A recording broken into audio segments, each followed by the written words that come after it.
Let me explain about different devices. This is not an energy recovery device. It's the axial piston pumps. Is what the Danfoss HPP has in our portfolio. We are not producing or working with the centrifugal pumps.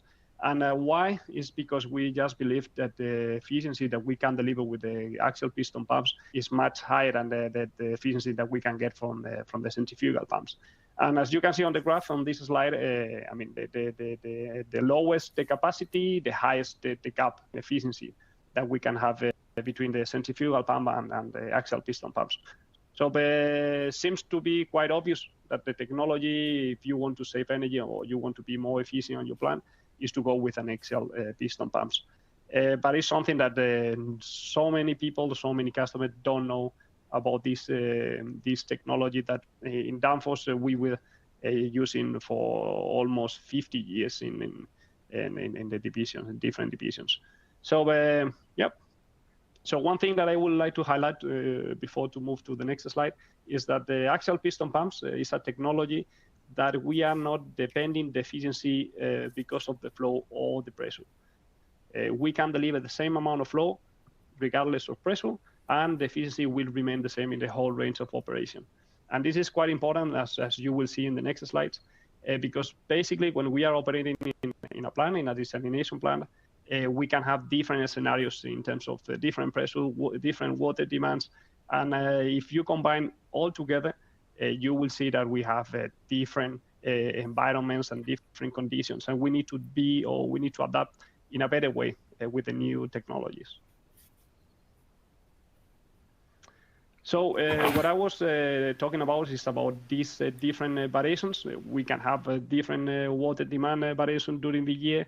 As you can see in desalination plants, if we look in a desalination plant that is running, let's say in the coast, normally during summertime is where we are going to have more water demand, right? And during this winter time, we will have less water demand. So we need to be flexible enough to adapt to these water demands, but also to this change of pressure. You see that then during summertime also the temperature will increase, and therefore the pressure that we will have on the membranes will be less or will be decreased in compare winter time. So if we compare both scenarios, you will see that we are not designing most of the cases. We are not designing the plan in a good way, because basically we have a really stationary design where we are designing for just a couple of duty points or one best scenario, and that's why then when we start operating the plant in a real life, we can have a lot of wasting energy. On the right hand side of the slide, you see how it looks like the centrifugal pump.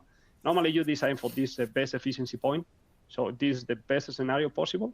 And this is normally the gap in efficiency that the customer is taking to analyze all these power consumption savings and payback time during the whole life of the desalination plant. But the reality is far away from this. We will see that as soon as you start entering in these systems or these scenarios, the water demand variations, pressure variations, temperature variations, you will see that we are operating far away from this best efficiency point.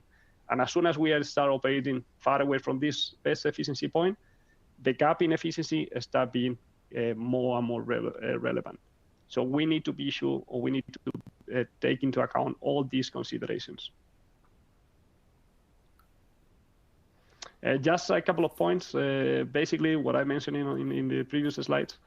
Flow and pressure, in case of the centrifugal pump, is totally correlated. So we need to be sure what are the duty points that we are going to operate in this case. On the other hand, positive displacement pumps or axial piston pumps, doesn't matter if you are running with different flows, different pressure, the efficiency that we can deliver in the whole range of operation will remain the same. So it's not correlated the flow or the pressure that we have in the system. If we talk about the energy loss due to friction, in case of the centrifugal pump, there is energy loss due to friction, but there is no any energy losses that we can have on the axial piston pumps. If we talk about nominal efficiency rate, in the case of centrifugal pump, we are moving in the range of between 70 to 83%. But if we look into the axial piston pump technology, you will see that it's quite common to have between 87 to 92% efficiency. So as you see, the higher efficiency that we can deliver with this new technology is quite relevant if you want to save money in your plan. And the last but not least, actual efficiency rate. In the case of centrifugal pump is variable. As explained before, we have different scenarios. But in the case of the axial piston pump, is totally consistent. Basically, we can design for the maximum efficiency, regardless of flow and pressure variables, and the efficiency will remain constant.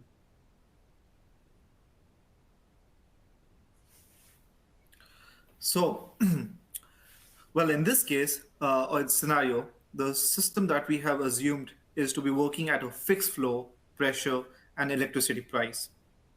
And considering that the centrifugal pump is able to achieve its best efficiency in emissions, the amount of savings in emission or CO2 emissions could be equivalent to 20 trips around the world by plane. And in terms of money, one could save up to €500,000 in 10 years. And that's a lot of money.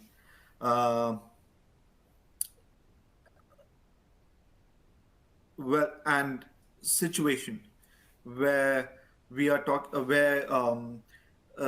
which we see with different variation in electricity prices, production demand, and varying pressure, as Javier, my colleague, also mentioned. In that case scenario, axial piston pump is ultra flexible and will benefit the efficiency and the energy consumption, or the price and the savings as well, enabling you to save CO2 emissions equivalent to up to 25 trips around the world by plane, and up to €700,000 in 10 years.